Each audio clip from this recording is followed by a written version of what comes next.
अध्यक्ष महोदय, मी मातोश्री पानंद आणि शेत पानंद रस्त्याच्या संदर्भामध्ये आज या अर्धा तास चर्चेच्या संदर्भामध्ये माननीय मंत्री महोदयांना काही विनंती करणार आहे।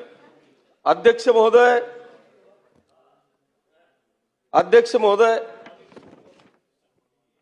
आत्ताच्या मंत्री महोदयांच्या अगोदर जे मंत्री महोदय रोजगार हमीचे मंत्री होते त्यांनी मला वाटतं मंत्रीपदाचा राजीनामा देऊन ते खासदार झाले।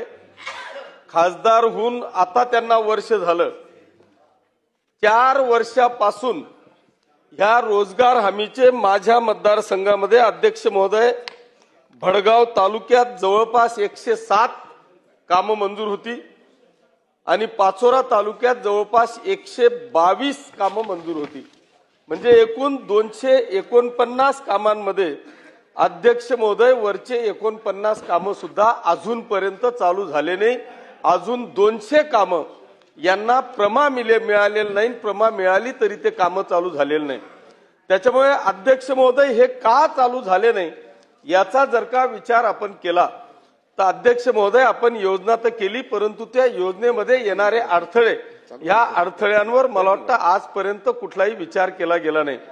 अध्यक्ष महोदय, आज जर का ग्रामीण भागातल्या 100% आमदारांना आपण जर का विचारलं त्याला येणाऱ्या 100 फोन पैकी 75 फोन हे शेत रस्त्यांचे असतील असं माझं मत आहे। आणि मग जर का ही अशी परिस्थिती असताना, हा इतका महत्वाचा विषय असताना 3-3, 4-4 वर्ष 250 कामं मंजूर असून सुद्धा जर का 49 कामं चालू होत असतील तर मंत्री महोदय याच्यात येणारे जे अडथळे आहेत, याच्यात ज्या काही चुका आहेत, अध्यक्ष महोदय याच्यामध्ये जवळपास 35 कामं माझे 2 किलोमीटरच्या पुढचे आहेत। आता याच्यामध्ये कारण दिलं जातं की वरून राज्य सरकारकडून किंवा या विभागाकडून 1 किलोमीटरलाच फक्त प्रमा द्यायची आहे। जर 1 किलोमीटरचा वरचा रस्ता असेल तर त्याला जिल्ह्यावर प्रमा देता येत नाही।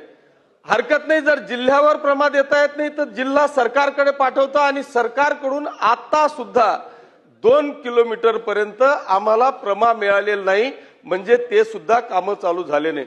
अध्यक्ष महोदय, त्या ठिकाणी जर का आपण पाहिलं तर मला वाटतं या महाराष्ट्रातला आणि देशातला शेतकरी हा फक्त भोगवटादार आहे। शेतकरी जमिनीला शेतसारा देतो म्हणजे सरकारला भाडं देतो। आपण शेतकरी हा चालक असताना या शेतातला असलेला शेत रस्ता त्याच्यावर 10 शेतकरी जर का असतील, 9 शेतकरी हो म्हणताय आणि एका शेतकऱ्याकरता तो रस्ता बंद पाडला जातोय।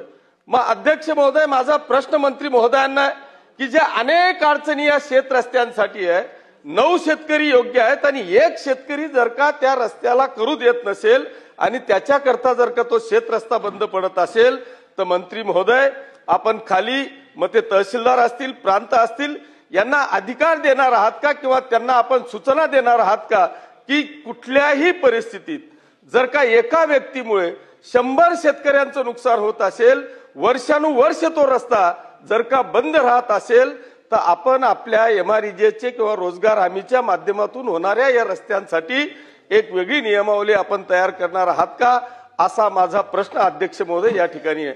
दुसरा एक महत्वाचा प्रश्न अध्यक्ष महोदय, एक तर रस्ते चालू झाले नाही आणि त्याच्यामध्ये तुमचा 33 मिलीमीटर पाऊस झाला की डायरेक्ट तुमचे मस्टर काढणं बंद। एका गावात जर का 5 रस्ते चालू असतील, मंजूर असतील, तर एका गावात एकापेक्षा दुसरा रस्ता घेत नाही, लगेच मस्टर बंद। त्याच्यामुळे आता 15 जून पासून सगळे असलेले रस्ते हे बंद झाले।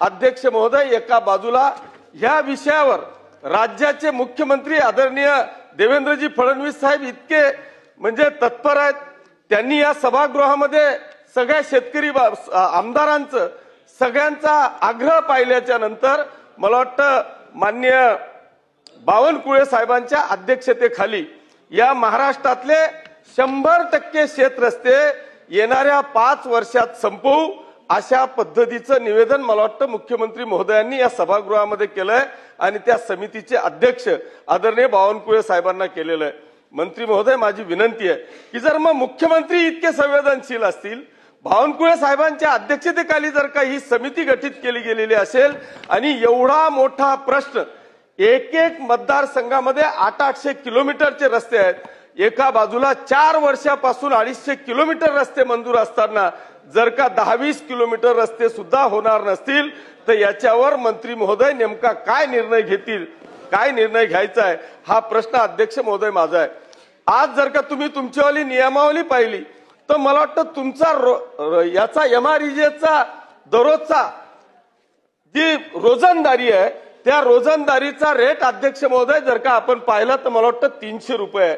आता 300 रुपयावर अध्यक्ष महोदय आम्ही कापूस उत्पादक शेतकरी आहोत, आमच्याकडे जर का आपण आलात तर 500 रुपयावर आमची भगिनी सुद्धा रोजाने यायला तयार नाही आणि तुमच्या 300 रुपयाच्या माती कामसाठी सुद्धा कोणी येऊ शकणार नाही।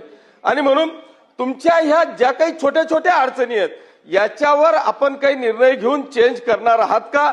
नाही तर असं एक सुद्धा मी ऑन रेकॉर्ड या ठिकाणी सांगतो अध्यक्ष महोदय की आमच्याकडे जरी नावाला हा शेतपानन रस्ता किंवा रोजगार हमीचा रस्ता असला तरी त्या ठिकाणी JCB पोकलँड शिवाय कामं होऊ शकत नाही।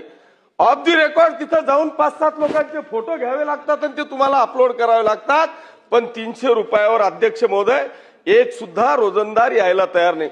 दुसरा एक प्रश्न अध्यक्ष महोदय या ठिकाणी असा आहे की आता महाराष्ट्रातल्या तमाम मग त्या वेगवेगळ्या वर्गांना अशा पद्धतीच्या वेगवेगळ्या योजना राज्य सरकारच्या येतात की आता कधी कोणाच्या अकाउंटवर किती पैसा येऊन जाईल हे सांगता येत नाही, असं सरकारचे धोरण आपल्याला या ठिकाणी पाहायला मिळतात।